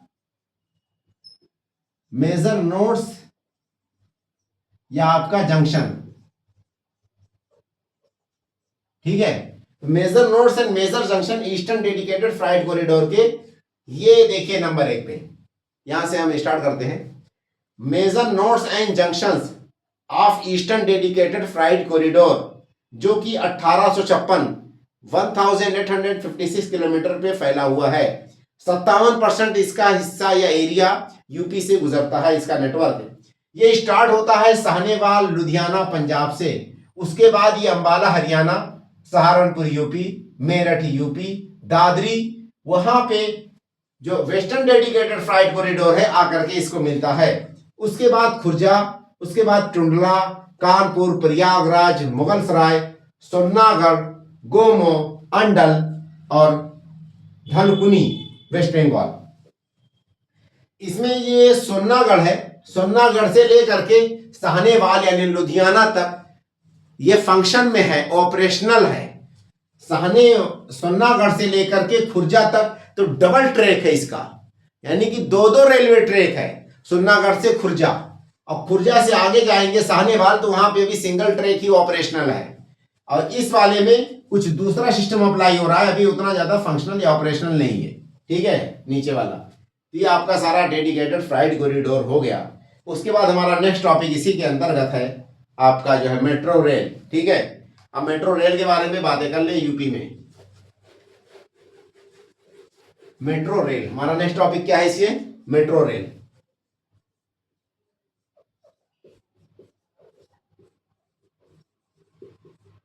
इन यूपी देखिए, मेट्रो रेल जो है यूपी में किन किन शहरों से गुजर में मेट्रो रेल है और कहां कहां पे काम अभी चल रहा है, दूसरा पॉइंट, ठीक है। ये 2-3 पॉइंट है जो मेट्रो रेल से संबंधित है और उन्हीं के बारे में हम जान लेंगे, ठीक है। तो नेक्स्ट पॉइंट क्या है हमारा, metro rail in Uttar Pradesh, metro rail in UP. देखिए, यूपी एक ऐसा स्टेट है इंडिया का जिसके पास सबसे ज्यादा सिटीज ऐसे हैं जहां से मेट्रो रेल ऑपरेशन में है। पहली चीज, यूपी इंडिया का ऐसा मतलब कि स्टेट है, उत्तर प्रदेश इंडिया का एक ऐसा स्टेट है जिसके पास सबसे ज्यादा शहरों में मेट्रो रेल ऑपरेशनल है। पहला पॉइंट, मेट्रो रेल जो ऑपरेशनल है वो आपके, हम सेंट्रल यूपी से स्टार्ट करते हैं। नंबर 1 पे आपका लखनऊ, नंबर 2 पे कानपुर, नंबर 3 पे आगरा, नंबर 4 पे आपका जो है ग्रेटर नोएडा, 5वें पे नोएडा, 6ठे नंबर पे आपका ये क्या कहते हैं गाजियाबाद। इन 6 जगहों पे मेट्रो रेल ऑपरेशनल है, यानी कि रेलें दौड़ रही हैं, लोग सवारी उस पर चढ़ रही है, आ जा रही है। कुछ जगहों पे मेट्रो रेल अंडर कंस्ट्रक्शन है, जिसमें कि मेरठ का मेट्रो रेल अंडर कंस्ट्रक्शन है, वाराणसी का मेट्रो रेल अंडर कंस्ट्रक्शन है, ठीक है। ये 2 हो गया। अंडर प्रपोज्ड यानी कि अभी वहां पे कॉन्ट्रैक्ट वगैरह दे दिया गया है, साइट वगैरह डिसाइड किया जा रहा है, तो अंडर प्रपोज या अंडर कंस्ट्रक्शन भी कह सकते हैं। या मनी सैंक्शन हो चुका है या उस लेवल पे अभी है, या कॉन्ट्रैक्ट वगैरह अभी निर्धारण किया जा रहा है, जो भी है। नंबर 1 पे गोरखपुर है, नंबर 2 पे प्रयागराज है, नंबर 3 पे आपका बरेली है। इन 3 जगहों पे अंडर प्रपोज या अंडर कंस्ट्रक्शन या इनिशियल लेवल पे, ठीक। ये इतने जगहों पे मेट्रो रेल आपके पूरे यूपी में है। तो आप उसको सिस्टमैटिक वे में हम डिस्कस करेंगे मेट्रो रेल के बारे में उत्तर प्रदेश की।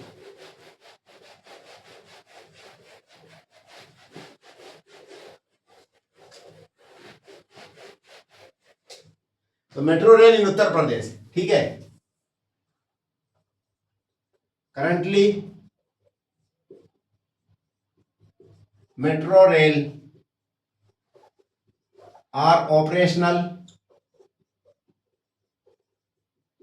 इन, नंबर 1 पे हमने कहा वही लखनऊ, नेक्स्ट नंबर आपका कानपुर, कानपुर के बाद आगे चलेंगे तो आगरा पड़ेगा बीच में, आगरा के बाद आपका आगे चलेंगे तो ग्रेटर नोएडा,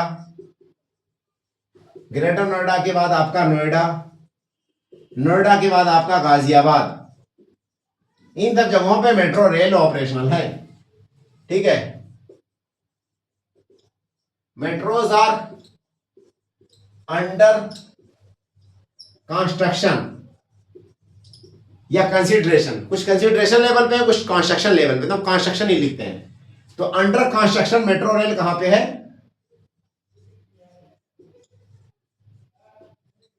देखिए, इधर वेस्ट यूपी से स्टार्ट करते हैं। नंबर 1 पे मेरठ,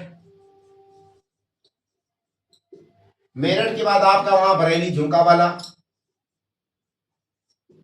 बरेली से आप आगे चलेंगे तो वाराणसी, प्रयाग एंड वाराणसी, प्रयागराज, वाराणसी एंड गोरखपुर। ठीक है, इन सारे शहरों में मेट्रो रेल जो है अभी बनने जा रहे हैं, बनने के करीब हैं। ये 2 पॉइंट हो गया। तीसरा पॉइंट है उत्तर प्रदेश मेट्रो रेल कॉरपोरेशन। ठीक है, उत्तर प्रदेश मेट्रो रेल कॉरपोरेशन, ये जो एक तरह से कॉरपोरेशन है या एजेंसी या एक तरह से गवर्नमेंट की कंपनी है, जो कि मतलब इंडस्ट्री एक्ट है 2013 उसके अंतर्गत रजिस्टर्ड है। ये ज्वाइंट वेंचर कंपनी है सेंट्रल गवर्नमेंट और उसकी क्या कहते हैं स्टेट गवर्नमेंट की, यूपी की। ठीक है, तो हम कह सकते हैं इसको joint venture of central government and state government. State मतलब यूपी गवर्नमेंट है ना, तो यूपी गवर्नमेंट की और सेंट्रल गवर्नमेंट की 50-50% भागीदारी के थ्रू एक कंपनी बनाई गई और नाम रखा गया Uttar Pradesh metro rail corporation. जितने मेट्रो रेल आपका जो है ऊपर हमने मेंशन किए, उन सारे का ऑपरेशन का काम कौन देखती है? यही मेट्रो देखती है। The above mentioned metro rails are operated under UP metro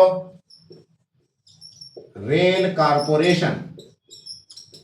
जो भी हमने ऊपर के मेट्रो रेल का मेंशन किया वो सारे के सारे इसी के अंतर्गत ही मतलब कि चल रहे हैं और यही उनका देखभाल करती है। लेकिन 2 मेट्रो रेल ऐसे हैं उनको ये नहीं देखती है, वो दूसरे हैं बिसाइड्स द कौन कौन से? नंबर 1 पे आपका ये नोएडा वाला जो मेट्रो रेल है, नोएडा मतलब नोएडा नहीं बल्कि एनसीआर रीजन वाला metro, beside the NCR metro. NCR में जो भी मेट्रो चल रही है जैसे गाजियाबाद है आपका, नोएडा, ग्रेटर नोएडा, उनको छोड़ करके, एंड मेरठ मेट्रो है ना, एंड मेरठ मेट्रो, क्योंकि जो नोएडा की मेट्रो है उसके लिए एक अलग से कॉरपोरेशन है। नोएडा वाला जो ऑपरेशन है वो कौन देखता है?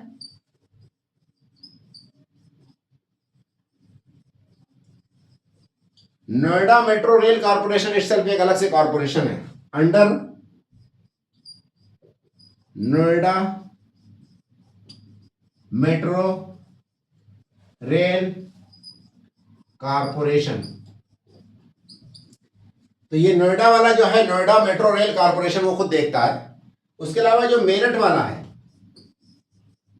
मेरठ मेट्रो एंड जो एनसीआर में आपका जो है रीजनल रैपिड ट्रांजिट सिस्टम बन रहा है, उन दोनों को Meerut metro and NCR regional rapid transit system.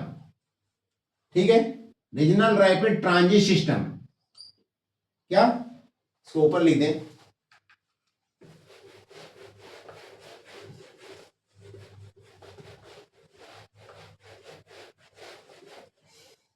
देखिए, मेरठ मेट्रो की बात करते हैं पहले। स्केच ही नहीं काम करते यार। देखिए, नंबर 1 पे आपका मेरठ मेट्रो है।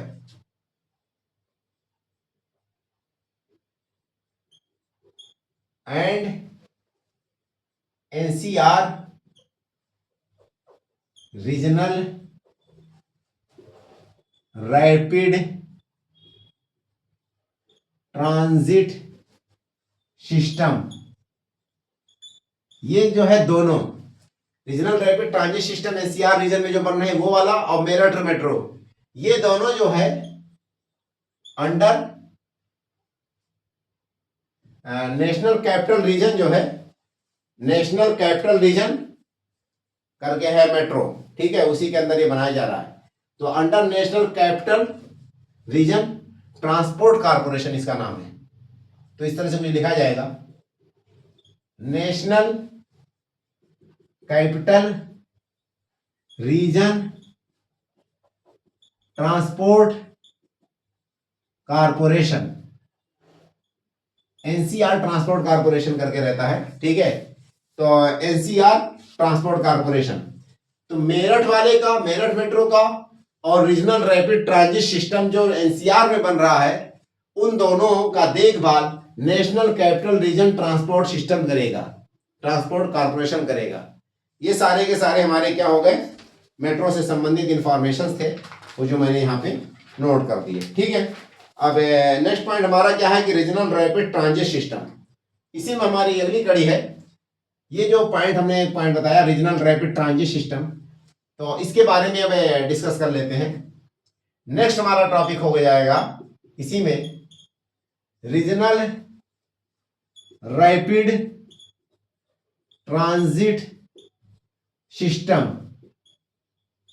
रीजनल रैपिड ट्रांजिट सिस्टम की बात की जाए, एक्चुअल में पेरिस में, जर्मन में, यूएस में सेमी स्पीड ट्रेनें चलती हैं, और उसी की कॉपी करके इंडियन गवर्नमेंट ने भी रीजनल रैपिड ट्रांजिट सिस्टम को लॉन्च किया। टोटल 6 कॉरिडोर बनेंगे इसके अंतर्गत। उन 6 कॉरिडोर में से कितने बनेंगे, इसमें 6 कॉरिडोर बनेंगे, और 3 जो है, सॉरी 8 कॉरिडोर बनेंगे, 8 कॉरिडोर हैं, और 3 कॉरिडोर जो है आपका एक तरह से कंस्ट्रक्शन का काम स्टार्ट हो चुका है या ऑपरेशनल हो चुका है। तो हमारा अगला टॉपिक क्या है, रीजनल रैपिड ट्रांजिट सिस्टम। ये सेमी हाई स्पीड ट्रेनें इस पे दौड़ेंगी। पैसेंजर ट्रेन जिस तरह से मेट्रो होती है, एक तरह से ये मेट्रो का एडवांस वर्जन है। मेनली ये अर्ब और सब अर्ब एरियाज के लिए चलाई जाती हैं, ताकि जो डेली कम्यूटर्स हैं, जो ऑफिस बियरर्स हैं, जो डेली ऑफिस में जॉब्स करना चाहते हैं और एक पार्टिकुलर डिस्टेंस को तय करते हैं, तो उनको आने जाने में सुविधा हो, कन्वीनियंस हो, उनके आने जाने का किराया बचे, जो सिटी में कंजेशन हो जाता है उसको रिलीज किया जाए, फ्यूल कॉस्ट जो है उसको मिनिमाइज किया जाए, ग्रीन हाउस गैस इमिशन उसको भी एक तरह से रेगुलेट और कंट्रोल किया जाए, रिड्यूस किया जाए, इस तरह की चीजों पे। और ये मास और रैपिड ट्रांजिट सिस्टम होगा, जिसकी वजह से आपकी जो कॉस्टिंग होगी फेयर की, वो भी घट जाएगी ऑटोमेटिक। एनुअल लेवल पे अगर हम कैलकुलेट करेंगे फ्यूल का, फ्यूल कंजम्पशन का, तो ऑटोमेटिक रिड्यूस हो जाएगा। जो भी कंजेस्टेड सिटीज हैं, सिटीज के अंदर और बाहर जितने भी रोड्स हैं, ऑटोमेटिक उसकी ट्रैफिक जो है घट जाएगी। इसकी वजह से व्हीकल्स का लोड है, जो व्हीकल जितने ज्यादा लोग खरीदते, परचेज करते हैं, उनके आने जाने की सुविधा इससे ज्यादा फास्ट पहुंचेंगे, स्पीडली पहुंच जाएंगे, तो वो व्हीकल लोग कम खरीदेंगे। इस तरह से रोड पे जो एक तरह से डीकंजेशन का काम करेगा ये। तो इतनी सारी सुविधाएं, इतने सारे फायदे हैं इसके, और इसी को सिस्टमैटिक वे में हम बातें करते हैं। तो फर्स्ट नंबर में रीजनल रैपिड ट्रांजिट सिस्टम को कह सकते हैं ये सेमी हाई स्पीड, ठीक है, semi high speed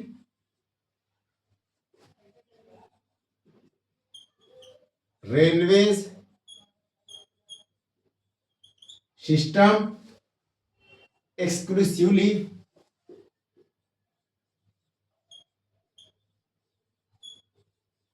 designed for urban, suburban and daily commuters। तो इनको सामने रखते हुए इसको बनाया गया है और उसका नाम क्या दिया गया? Regional rapid transit system. ये भी मास ट्रांजिट सिस्टम है। मास ट्रांजिट सिस्टम का मतलब कि बहुत भारी मात्रा में, जिस तरह मेट्रो मास ट्रांजिट है ना, इसी तरह से ये भी है। नेक्स्ट पॉइंट क्या है कि जो स्पीड है वो ऑपरेशनल स्पीड इसकी रहेगी 160 किलोमीटर पर आवर के हिसाब से। ठीक है, तो इसकी स्पीड हम कह सकते हैं, स्पीड जो है 160 किलोमीटर पर आवर के हिसाब से होगी। बट इसकी स्पीड को मतलब कि जो ट्रैक बनाए जाएंगे, जो ये ट्रेनें जो दौड़ेंगे, जो ट्रैक होंगे, वो बियर कर लेंगे जो स्पीड, वो 180 किलोमीटर। ठीक है, तो कह सकते हैं next point, but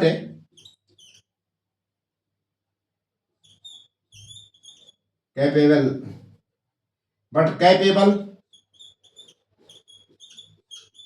for the speed of, ठीक है, but capable for the speed of 180 kilometre per hour. 180 kilometre per hour के हिसाब से इसकी स्पीड को एक्सटेंड किया जा सकता है। बट इसको एक्चुअल में जो यूज किया जाएगा वो इसी के स्पीड से चलेगी। तो जहां पे 3 घंटे की जर्नी थी, लोग 1 घंटे 1.25 घंटे में कर लेंगे। ये इसका एडवांटेज है। इसके अंतर्गत टोटल 8 कॉरिडोर्स बन रहे हैं। ठीक है, ये एक तरह से एक कॉरपोरेशन बनाया गया है और उसका नाम दिया गया है national capital region transport corporation. क्या है? नेशनल कैपिटल रीजन, एनसीआर मतलब capital region transport corporation.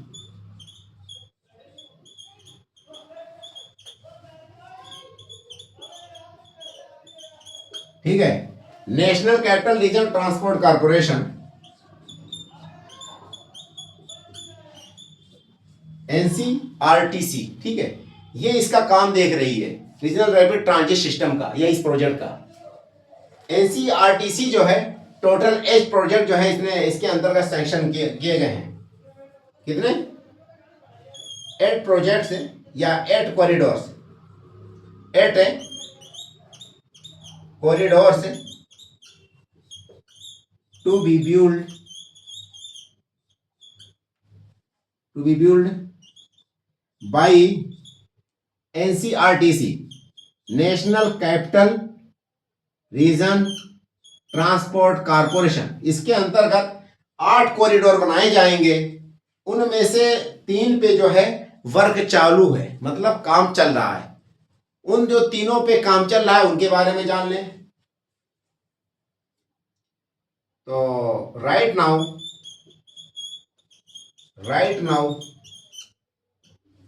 3 corridors are under construction.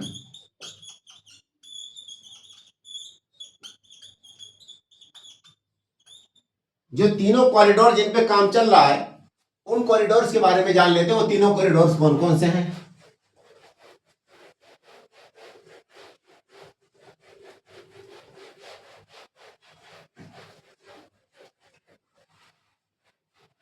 देखिए, मतलब right now 3 corridors are under construction. अब वो जो तीनों कॉरिडोर्स हैं उसके बारे में देखते हैं। नंबर 1 पे हमारा जो है Delhi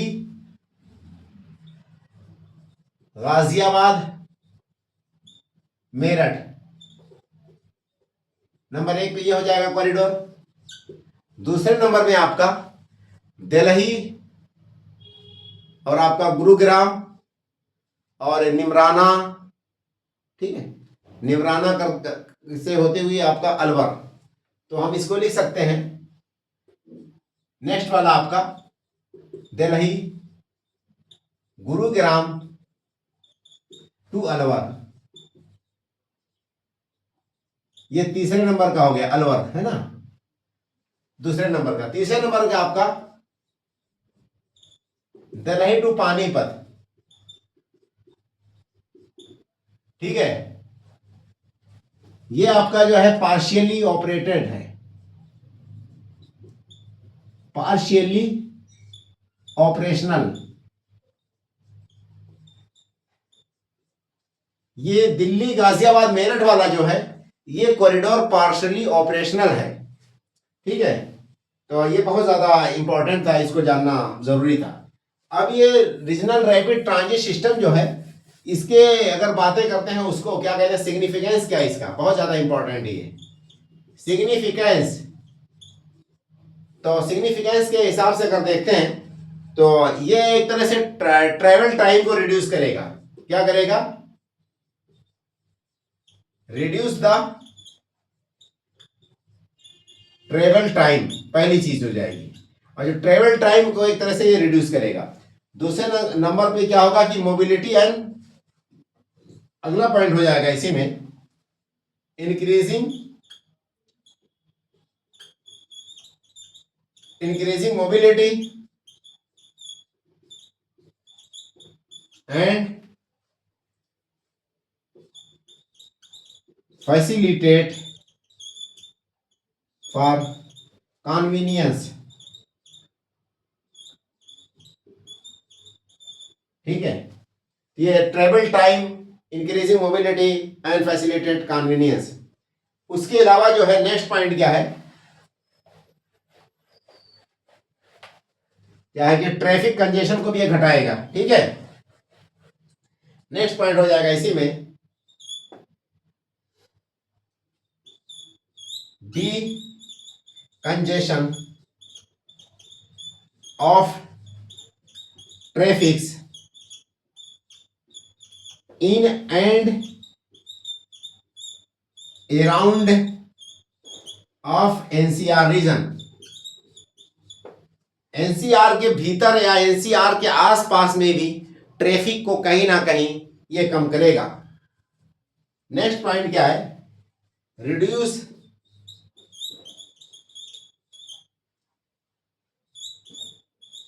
load of vehicles. Vehicles की लोड जो है उसको भी कम करेगा, ठीक है। उसके अलावा जो है ट्रैवल टाइम तो कम हो गया, रिड्यूस हो जाएगा, व्हीकल्स वगैरह जो लोग कम परचेज करेंगे, कम खरीदेंगे, ठीक है। तो हम कह सकते हैं कि एक पॉइंट हो जाएगा कि annual fuel saving and reducing CO2 emission।